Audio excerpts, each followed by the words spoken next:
देखिए अपन ने संयुक्त सूक्ष्मदर्शी इसमें जान लिया था, यानी प्रकाशीय उपकरणों में अपन ने इसके अंदर सरल सूक्ष्मदर्शी पढ़ लिया, संयुक्त सूक्ष्मदर्शी पढ़ लिया। अब अपन प्रकाशीय उपकरणों पढ़ रहे हैं दूरदर्शी। दूरदर्शी पढ़ने के पश्चात फिर अपन इसके आंकिक प्रश्नों को हल करेंगे। तो नेक्स्ट जो टॉपिक अपन शुरू कर रहे हैं वो है दूरदर्शी या टेलीस्कोप। दूरदर्शी या टेलीस्कोप।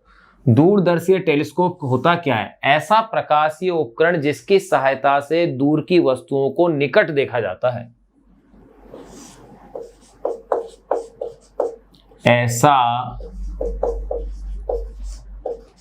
प्रकाशीय उपकरण जिसकी सहायता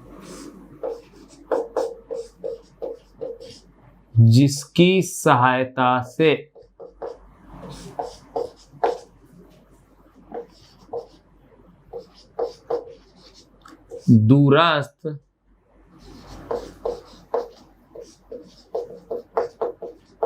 दूरस्थ वस्तुओं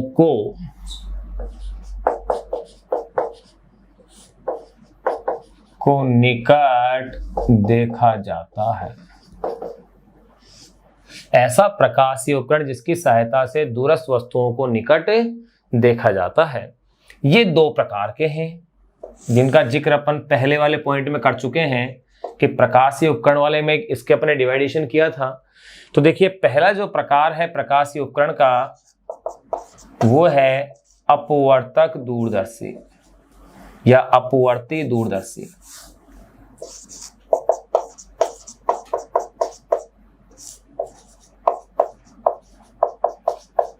अपवर्ती दूरदर्शी या खगोलीय दूरदर्शी। अपवर्ती दूरदर्शी यानी ऐसा दूरदर्शी जिसमें अभिदर्शक के रूप में, ऐसा दूरदर्शी जिसमें अभिदर्शक के रूप में लेंस का उपयोग किया जाता है और लेंस की कार्यप्रणाली आधारित होती है प्रकाश के अपवर्तन पर। तो देखिए अपवर्ती दूरदर्शी या खगोलीय दूरदर्शी क्या है? इसमें अभिदर्शक के रूप में, इसमें अभिदर्शक के रूप में लेंस को प्रयुक्त किया जाता है।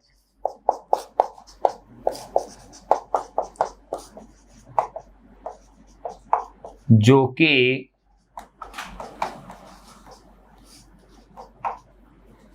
प्रकाश के अपवर्तन पर आधारित है। तो ध्यान दें, मैंने क्या पढ़ाया कि दूरदर्शी या टेलीस्कोप पढ़ रहे थे अपन। दूरदर्शी टेलीस्कोप ऐसा प्रकाशीय उपकरण जिसकी सहायता से दूरस्थ वस्तुओं को निकट देखा जाता है, वही क्या कहलाता है? दूरदर्शी कहलाता है। ये दो प्रकार के, पहला प्रकार अपन ने क्या लिखा है? अपवर्ती दूरदर्शी या खगोलीय दूरदर्शी। अपवर्ती दूरदर्शी या खगोलीय दूरदर्शी क्या होता है? इसमें अभिदर्शक के रूप में लेंस को प्रयुक्त किया जाता है जो कि प्रकाश के अपवर्तन पर क्या है? आधारित।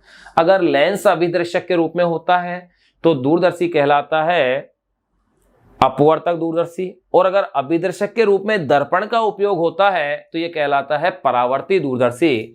तो देखिए अगला जो टाइप अपन देख रहे हैं नंबर बी, वो है परावर्ती दूरदर्शी। परावर्ती दूरदर्शी के अंदर भी अगर आप देखें तो देखो इसमें मैंने क्या बताऊंगा, जैसे मैंने इसमें क्या कहा, इसमें अभिदर्शक के रूप में लेंस को प्रयुक्त किया जाता है, तो इसमें अभिदर्शक के रूप में क्या प्रयुक्त होगा? दर्पण।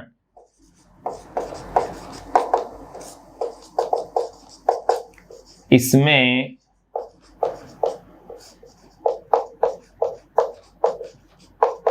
अभिदर्शक के रूप में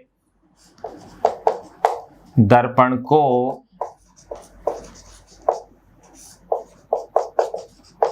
प्रयुक्त किया जाता है। इसमें अभिदर्शक के रूप में किसको प्रयुक्त करते हैं अपन? दर्पण को। इसमें भी आप देखिएगा, एक तो जो दूरदर्शी है वो है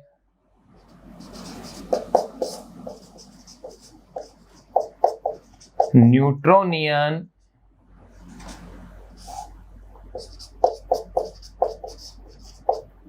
परावर्तक दूरदर्शी, और एक है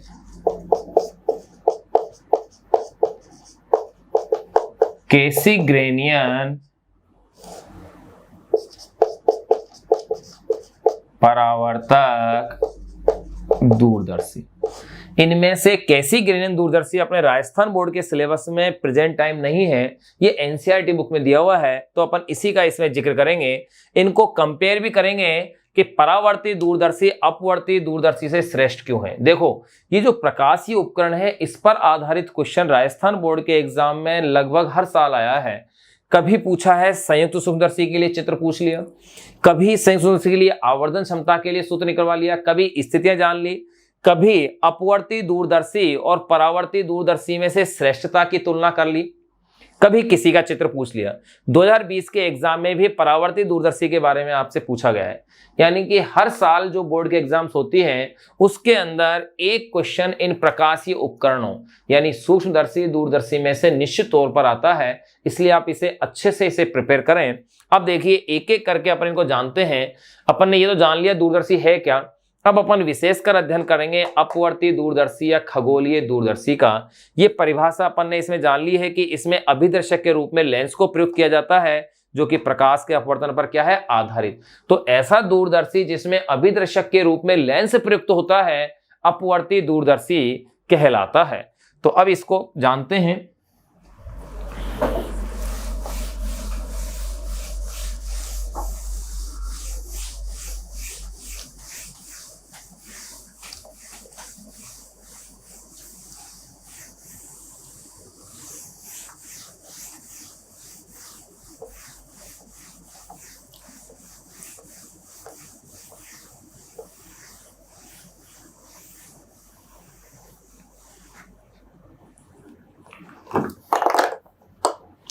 तो देखिए, अपन जो टॉपिक हिंट डाल रहे हैं वो पढ़ रहे हैं अपन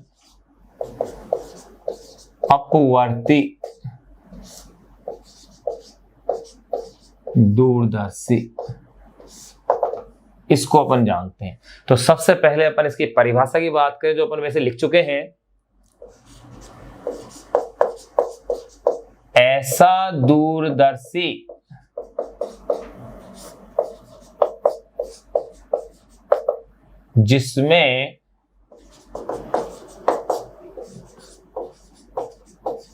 जिसमें अभिदर्शक के रूप में, ऐसा दूरदर्शी जिसमें अभिदर्शक के रूप में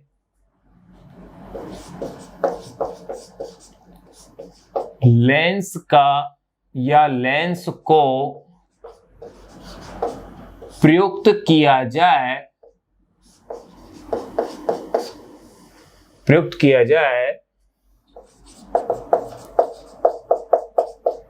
अपवर्ती दूरदर्शी कहलाता है। ये अपन ने इसकी परिभाषा दे दी कि होता क्या है। फिर अगर अपन ये जाने कि इसकी बनावट या इसकी रचना क्या है, तो देखिए, रचना, कंस्ट्रक्शन, रचना जो आपने संयुक्त सूक्ष्मदर्शी में पढ़ी है ठीक उसी प्रकार की रचना इसकी है। बस इतना सा ध्यान रखना है कि संयुक्त सूक्ष्मदर्शी में अभिदर्शक जो लेंस था वो छोटे द्वारक का था और अभिनेत्र लेंस बड़े द्वारक का था, लेकिन अपवर्ती दूरदर्शी के अंदर अभिदर्शक जो लेंस होगा वो बड़े द्वारक का होगा ताकि उसमें ज्यादा प्रकाश प्रवेश कर सके और प्रतिबिंब चमकीला बन सके और उसकी विभेदन क्षमता भी ज्यादा अच्छी आए, इसलिए उसको बड़े द्वारक का बनाया जाता है। देखो, यहां अपन पढ़ रहे हैं आवर्धन क्षमता, एक टर्म और होती है रिजॉल्विंग पावर या विभेदन क्षमता, जिसको अपन अगले अध्याय में पढ़ेंगे तरंग प्रकाशिकी में। तो उसकी विभेदन क्षमता को बढ़ाने के लिए उसे बड़े द्वारक का लिया जाता है और जो अभिनेत्र लेंस होता है वो छोटे द्वारक का होता है। तो सेम वही कंस्ट्रक्शन आएगा, सेम वही रचना आएगी, केवल फर्क इतना सा है कि उनका क्रम बदल जाएगा। अभिदर्शक लेंस के अभिनेत्र लेंस बड़ा हो जाएगा, यानी कि एक बड़ा हो जाएगा, दूसरा छोटा हो जाएगा। तो देखिए इसमें लिख ही लेते हैं, रचना में देखो, इसमें प्राय 2 उत्तल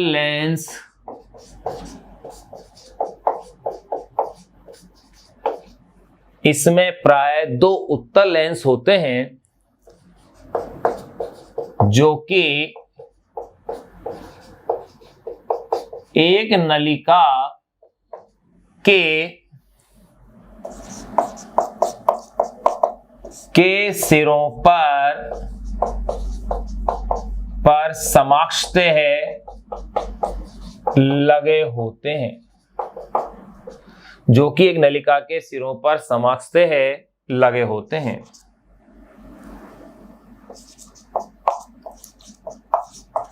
जो लेंस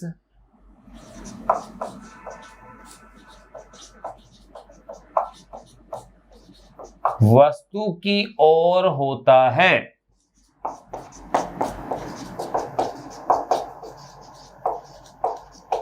उसे अभिदर्शक लेंस, जो लेंस वस्तु की ओर होता है उसे अभिदर्शक लेंस यानी कि ऑब्जेक्टिव लेंस L0 एवं जो लेंस नेत्र की ओर होता है अर्थात जिससे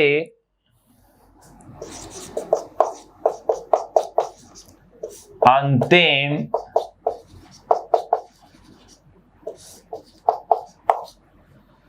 प्रतिबिंब को देखा जाता है।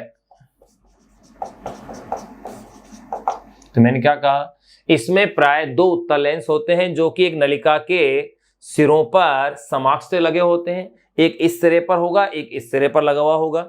जो लेंस वस्तु की ओर होता है उसे अभिदर्शक लेंस या ऑब्जेक्टिव लेंस L0 कहते हैं, एवं जो लेंस नेत्र की ओर होता है अर्थात जिससे अंतिम प्रतिबिंब को देखा जाता है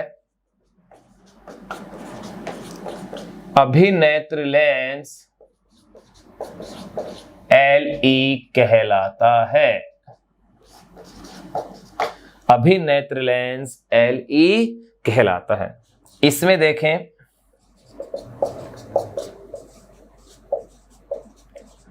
अभिदर्शक लेंस का द्वारक, अभिदर्शक लेंस का द्वारक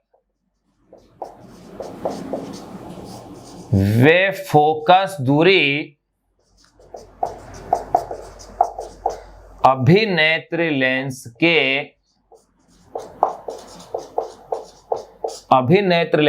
द्वारक वे फोकस दूरी, अभिदर्शक लेंस का द्वारक वे फोकस दूरी अभिनेत्र लेंस के द्वारक वे फोकस दूरी की अपेक्षा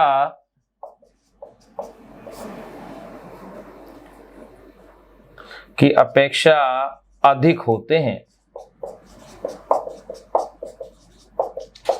अधिक होते हैं से तात्पर्य यानी अभिदर्शक लेंस की फोकस दूरी और द्वारक का मान अभिनेत्र लेंस के द्वारक और फोकस दूरी से क्या होते हैं, ज्यादा होते हैं। यानी अभिदर्शक लेंस का द्वारक व फोकस दूरी अभिनेत्र लेंस के द्वारक वे फोकस दूरी की अपेक्षा अधिक होते हैं, यानी अधिक बड़े होते हैं की अपेक्षा अधिक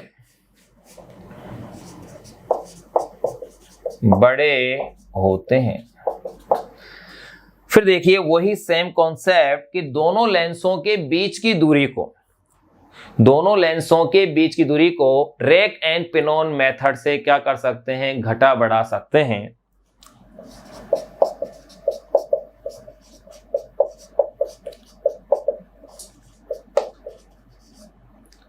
दोनों लेंसों के बीच की दूरी को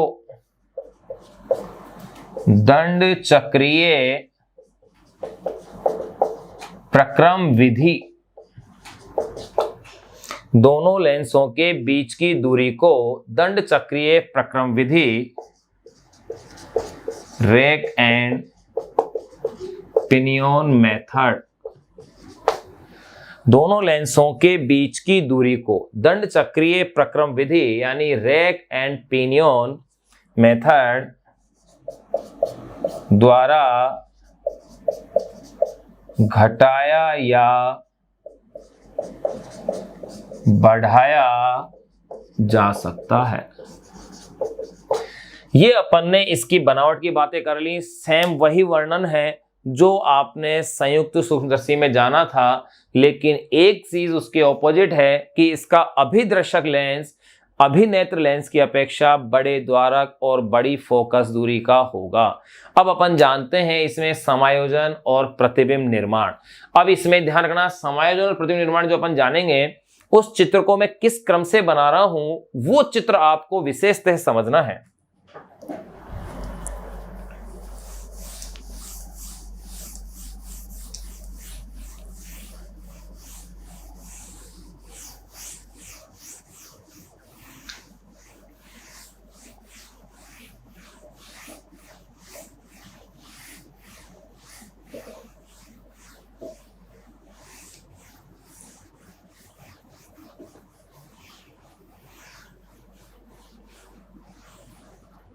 देखिए, इससे प्रतिबिंब निर्माण या समायोजन,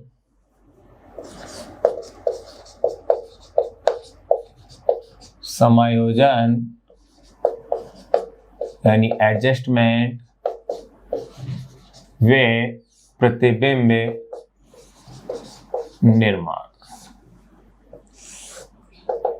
देखिए, दूरदर्शी से दूर की वस्तु देखी जाती है तो अपन ये मानते हैं कि प्रकाश की किरणें परस्पर समानांतर आएंगी यानी अनंत से आएंगी। तो देखिए, इसमें सबसे पहले जो अपन लेते हैं यह है इसका अभिदर्शक लेंस, जिसका कि द्वारक अधिक है और फोकस दूरी भी इसकी क्या है, अधिक है।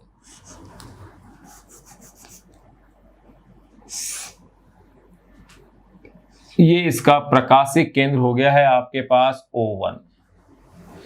देखिए, अगर बहुत अधिक दूरी से प्रकाश की किरणें आ रही हैं तो वो किरणें होंगी परस्पर समानांतर। तो एक किरण जैसे यूं ले लें आप समानांतर, एक यूं ले लें और एक यूं ले लें। जो प्रकाश, जैसे एक प्रकाश की किरण मैंने मान लिया कि ये आ रही है, एक प्रकाश की किरण ये आ रही है और एक प्रकाश की किरण ये आ रही है। मैंने तीन किरणें ले ली, कोई सी भी दो किरण अपन काम में ले सकते हैं। आप जानते हो कि जो प्रकाश की किरण लेंस के प्रकाशिक केंद्र से गुजरेगी उसको तो आप सीधा गुजार दीजिए, उसमें कोई परिवर्तन नहीं करना है, वो बिना किसी परिवर्तन के गुजर जाएगी। और जो प्रकाश की किरण लेंस के प्रथम फोकस से होके गुजरेगी या आपने पढ़ रखा है गुजरती प्रतीत होती है, वो लेंस से अपवर्तन के पश्चात मुख्य अक्ष के समानांतर हो जाती है। यानी ये प्रकाश की किरण इस प्रकार से यूं चली जाएगी। अगर ये प्रकाश की किरण इस प्रकार से यूं जाती है तो देखिए, यहां ये इसने इस किरण को यहां क्रॉस किया है, यानी कि प्रतिबिंब का निर्माण यहां आप क्या हो जाएगा, A डैश B डैश। ये आपके पास यहां प्रतिबिंब निर्माण हो गया है।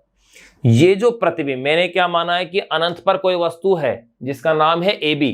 मैं कोई सी भी दो किरण ले सकता हूं, इन तीन में से मैंने दो से बना लिया, इन दो का उपयोग कर लिया, इसका भी कर सकते थे अपन। जो प्रकाश की किरण प्रकाशिक केंद्र से गुजारी थी अपन ने बिना किसी परिवर्तन के, वो चली गई है। दूसरी प्रकाश की किरण जो कि मैंने इसके प्रकाशिक केंद्र से गुजारी है, प्रथम फोकस से गुजारी है, वो लेंस से अपवर्तन के पश्चात मुख्य अक्ष के क्या हो गई, ये समानांतर। देखिए, इसे एक बार फिर से मैं बना के आपको बता दूं ताकि आप इस स्टेप को समझ सकें।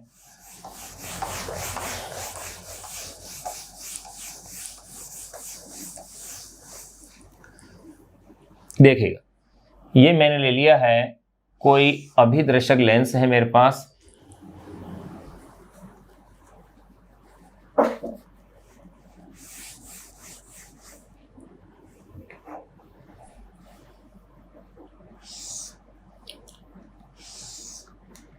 ये मेरे पास कोई अभिदर्शक लेंस है,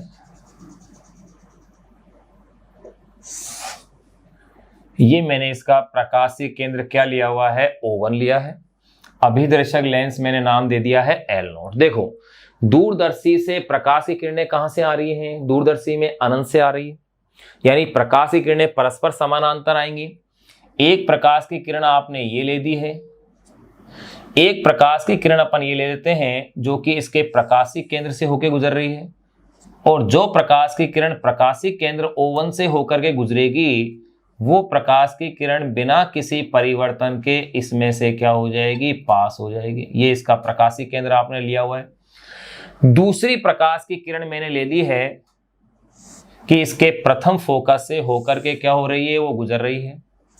अगर ये प्रथम फोकस से होकर अगर कोई प्रकाश की किरण इसमें से गुजरती है तो आपको पता है कि जो प्रकाश की किरण प्रथम फोकस से होकर गुजरेगी वो लेंस से अपवर्तन के पश्चात मुख्य अक्ष के समानांतर हो जाएगी, यानी कि ये प्रकाश की किरण यहां इससे अगर मिल रही है तो यहां इसका प्रतिबिंब का क्या हो जाएगा, निर्माण हो जाएगा, और ये प्रतिबिंब बन गया है A' B'।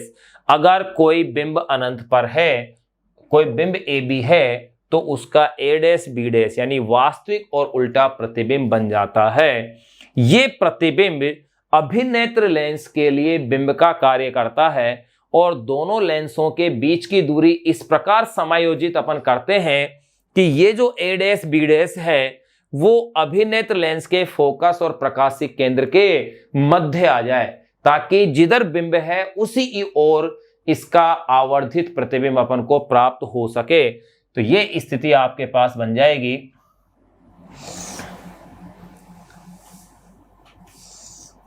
ये आपने ले लिया है अभिनेत्र लेंस LE। ये था आपके पास अभिदर्शक लेंस, ये लेंस बड़ा है और ये लेंस इसके सापेक्ष क्या है, छोटा है। इसका प्रकाशीय केंद्र आपने ले लिया है O2। देखिए इससे एक प्रकाश की किरण, अब ये किस किस के मध्य है, इसके प्रकाशीय केंद्र और इसके फोकस के बीच में, यानी ये कह सकते हैं इस लेंस के बिल्कुल पास है। अब ये प्रकाश की किरण एक तो आप यहां से गुजार दीजिए, जो प्रकाशीय केंद्र से प्रकाशीय किरण गुजरेगी वो बिना किसी परिवर्तन के इसमें चल जाएगी, और जो प्रकाश की किरण मुख्य अक्ष के समानांतर होगी वो सदैव इसके कहां से गुजरेगी, फोकस से। तो देखो इसके फोकस से गुजार दीजिए, ये दूसरी किरण। अब आप क्या देख रहे हैं कि आफ्टर रिफ्रैक्शन इन किरणों के बीच की दूरी बढ़ रही है, यानी कभी भी ये आपस में मिलेंगी नहीं, लेकिन अगर पीछे बढ़ाते हैं तो इनके बीच की दूरी कम हो रही है, यानी पीछे कहीं ना कहीं ये किरणें परस्पर मिलेंगी। जहां ये किरणें मिलेंगी वहीं पर किसका निर्माण कर देंगे आप, प्रतिबिंब का निर्माण हो जाएगा। यहां आपने ये कर दिया है प्रतिबिंब का निर्माण। तो देखो इसी किरण को आप थोड़ा यूं भी ले सकते हैं, अगर प्रतिबिंब को इस ओर खिसकाना चाहें तो ये स्थिति ये भी बन सकती है।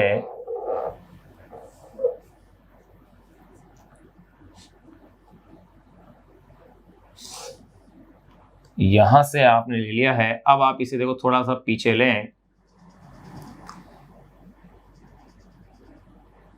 कहीं ना कहीं मिल रही है। यहां अगर ये किरणें परस्पर पीछे बढ़ाने पर मिलती है तो यहां प्रतिबिंब का निर्माण होगा आपके पास, ये फाइनल इमेज हो जाएगी A', B'। ये आपने प्रतिबिंब निर्माण कर लिया है। आप इस किरण का उपयोग करके भी इसे बना सकते हैं, और इसकी आवश्यकता है नहीं, क्योंकि अपन दो किरणों से ही आपके पास प्रतिबिंब का निर्माण हो जाता है। अब देखिएगा, अगर ये मान लूं कि इस किरण का इस अक्ष के साथ ये कोण अगर अल्फा है तो ये कोण भी यहां क्या बनेगा, अल्फा। इसकी ज्यामिति से ये कोण भी इसका क्या होगा, अल्फा होगा, और ये कोण यहां होगा आपके पास बीटा। फिर देखिए बिंब की स्थिति क्या है, कहां पर है भाई बिंब, प्रकाश की किरणें परस्पर समानांतर आ रही हैं, कहां से आ रही हैं, ये अनंत से आ रही हैं। अगर ऐसी स्थिति है तो जब बिंब अनंत पर होता है तो प्रतिबिंब कहां बनता है, फोकस पर।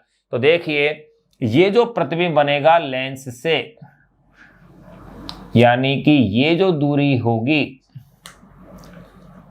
जिसको कि आप कहेंगे V0, ये किसके इक्वल होगी, F0 के, क्योंकि जब बिंब अनंत पर होता है तो प्रतिबिंब कहाँ बनता है? फोकस पर। ये वाली जो दूरी आप लेंगे ये दूरी हो जाएगी -UE। ये वाली दूरी कैसी हो जाएगी? -UE। ये लेंस L0 था, ये लेंस हो गया LE। आप इस चित्र को जूम करके इसको देख सकते हैं ताकि आप डायग्राम को इजी वे के अंदर आप इसे बना सकें। अगर आपने डायग्राम बना लिया है तो ये आपके लिए बहुत आसान होगा। जूम करके आप इस डायग्राम को देखें या उसको एक्सप्लेन करके देखें, अपने हाथ से 2 या 3 बार इसको बना के देखें। जब आप इस डायग्राम को बना लेंगे तो आपके लिए डेरिवेशन बहुत आसान हो जाएगी, क्योंकि डिस्क्रिप्शन तो आपका इसी डेरिवेशन में आ गया। पूरा डिस्क्रिप्शन इस पूरे डायग्राम के अंदर आपके पास आ गया, तो आप जूम से इसे देख सकते हैं। अब देखिए अपन इसमें कैसे क्या क्या लिखेंगे, क्या क्या कॉन्सेप्ट अपन कहेंगे। मैं क्या कहूंगा, माना अनंत पर कोई बिंब AB स्थित है। माना अनंत पर कोई बिंब AB स्थित है जिसका अभिदर्शक लेंस L0 द्वारा प्रतिबिंब A', B' बनता है, जो कि वास्तविक उल्टा प्रतिबिंब है, जो कि अभिनेत्र लेंस LE के लिए बिंब का कार्य करता है। और दोनों लेंसों के बीच की दूरी दंड चक्रीय प्रक्रम विधि द्वारा इस प्रकार व्यवस्थित करते हैं कि A' B' LE के फोकस व प्रकाशी केंद्र के मध्य आ जाए, जिससे इसका आवर्धित आभासी व सीधा प्रतिबिंब A' B' की ओर बन जाए। तो देखिए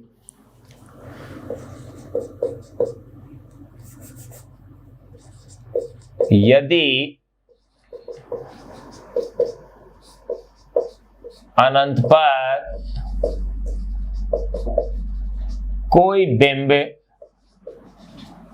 AB स्थित है तो, यदि अनंत पर कोई बिंब AB स्थित है तो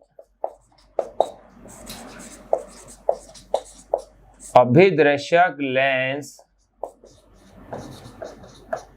L0 द्वारा उसका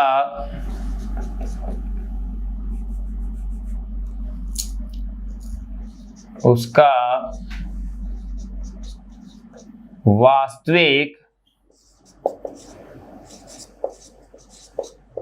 व उल्टा प्रतिबिंब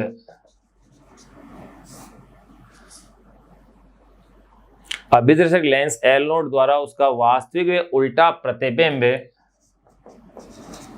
A' B' बनता है, जिसे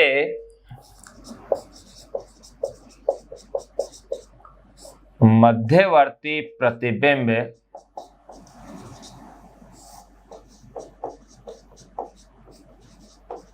कहते हैं।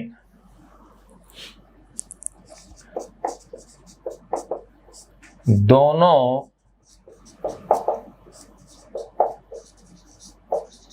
लेंसों के बीच की दूरी को इस प्रकार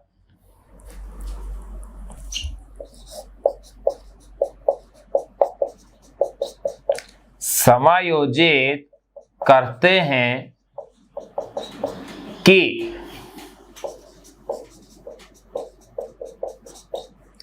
कि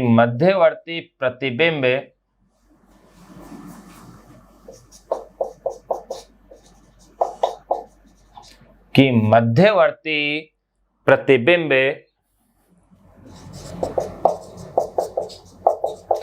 अभिनेत्र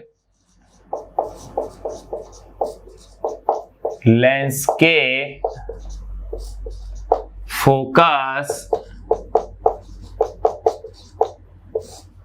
वे प्रकाशिक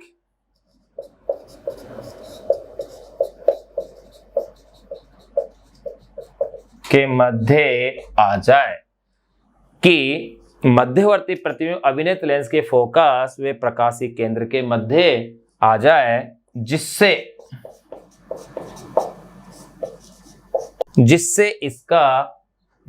इसका आभासी के केंद्र के मध्य आ जाए, जिससे इसका आभासी सीधा व आवर्धित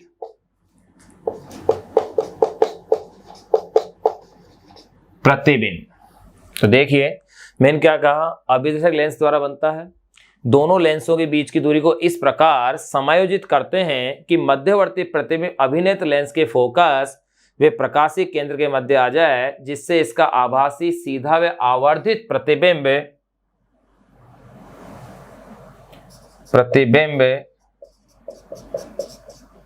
मध्यवर्ती प्रतिबिंब की ओर ही बन जाए। ये अपन ने समायोजन और प्रतिबिंब निर्माण अपन ने जान लिया है। फिर से मैं फिर बता रहा हूं कि डायग्राम आपको पता होना चाहिए किस क्रम से, किस सीक्वेंस से अपन बना रहे हैं।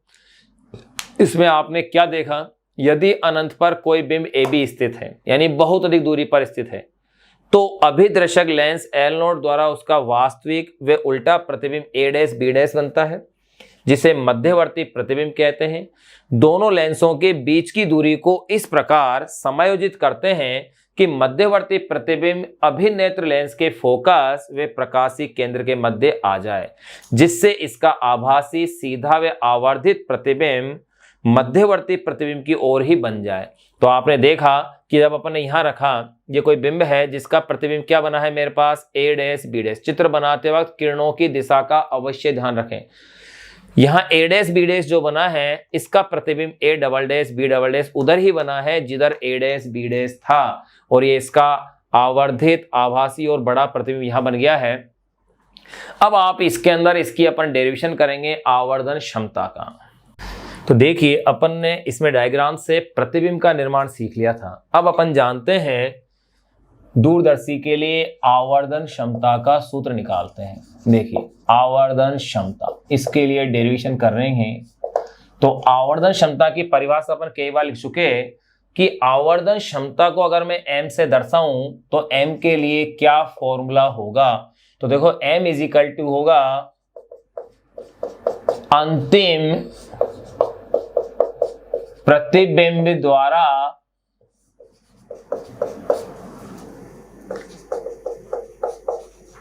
आंख पर बना दर्शन कोण। अंतिम प्रतिबिंब द्वारा आंख पर बना दर्शन कोण अपोन में बिंब द्वारा आंख पर बना दर्शन कोण। और अंतिम प्रतिबिंब द्वारा बने कोण को अगर आप बीटा से लेते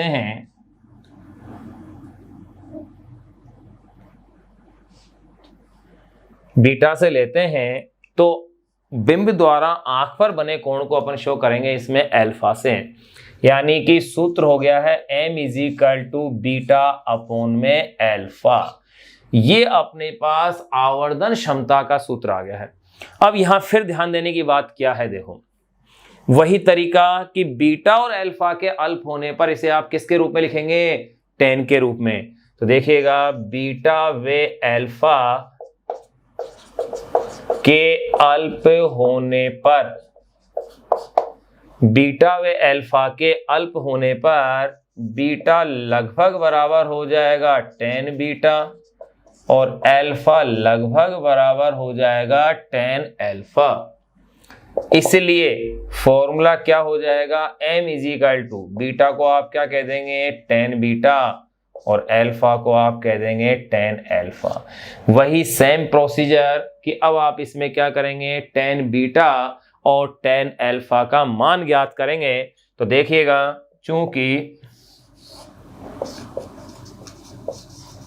tan बीटा = देखिए डायग्राम से ये एंगल बीटा लिया है आपने, tan बीटा लंब बटे आधार, यानी कि क्या होगा लंब इसमें A', B', Aadhaar minus UE, A', B', आधार ले लिया है आपने माइनस UE, एंड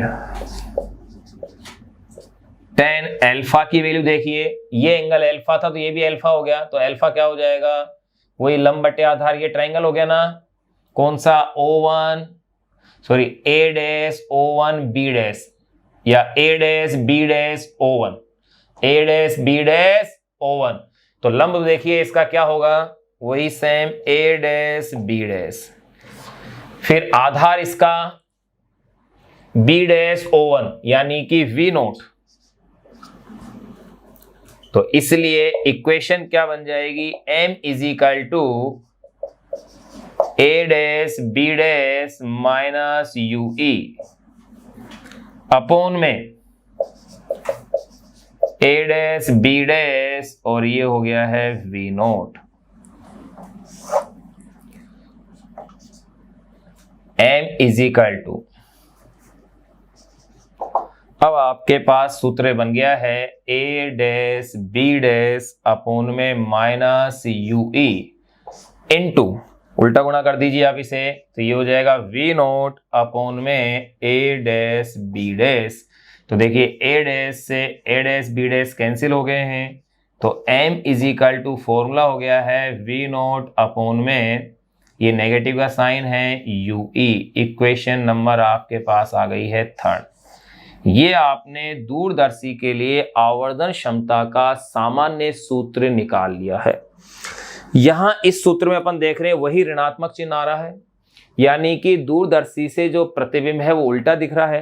क्या इसका कोई प्रभाव पड़ता है? देखिए अपन इससे दूरदर्शी से आकाशीय पिंडों को देखते हैं और वो गोल होते हैं, और गोल जो पिंड होंगे उनके लिए उल्टा क्या सुल्टा का, तो ऐसी स्थिति के अंदर अपने पास प्रतिबिंब में कोई प्रभाव इसमें नहीं आएगा, क्योंकि प्रतिबिंब यहां कैसा बन रहा है, उल्टा बन रहा है। तो भी अब देखिए, ये अपन ने एक चीज देखी थी कि जब वस्तु बहुत अधिक दूरी पर है, अनंत पर है, तो उसका प्रतिबिंब कहां बनता है, वही फोकस पर बनता है।